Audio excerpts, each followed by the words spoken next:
हमने देखा कि कुलिक को नागराज वासुकी के ज्ञान से अपना स्थान अंतरिक्ष और जन्म कुंडली में काल सर्प दोष के अधिपति के रूप में प्राप्त हुआ। लेकिन शनि का दूसरा मारक पुत्र गुलिक एक अत्यंत भयानक दुस्साहस करने जा रहा था। नमस्कार दोस्तों, एक बार फिर आपका स्वागत है पौराणिक पुराण में। अंतरिक्ष में एक मारक उपग्रह के रूप में स्थापित होने के बाद गुलिक यानी मांदी की विषैली दृष्टि ब्रह्मांड के केंद्र यानी सूर्यलोक पर पड़ी। गुलिक भली भांति जानता था कि उसके पिता शनिदेव और उसके दादा सूर्यदेव के बीच युगों पुरानी अत्यंत गहरी और कड़वी शत्रुता है। गुलिक ने सोचा कि राहु तो केवल भ्रम है जो सूर्य को कुछ क्षणों के लिए निगलता है और फिर छोड़ देता है।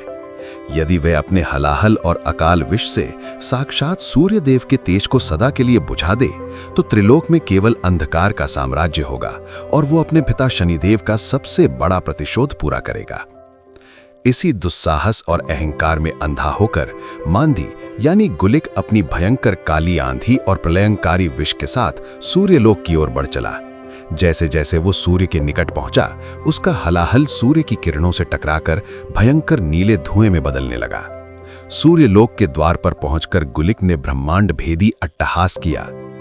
हे प्रकाश के देवता, मैं कर्मफलदाता शनि का मारक अंश और साक्षात हलाहल मांदी हूं।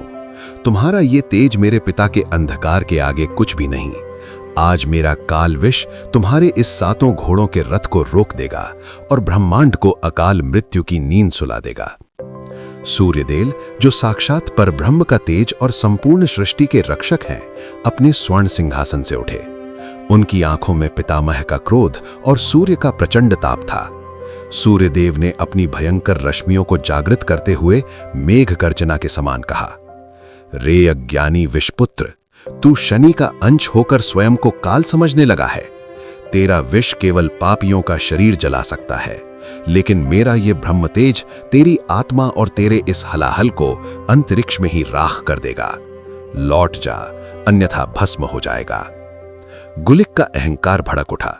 उसने अपनी अकाल मृत्यु की पूरी शक्ति एकत्रित की और एक विशाल विषैले अजगर का रूप धारण कर साक्षात सूर्यदेव के रथ को निगलने के लिए छलांग लगा दी।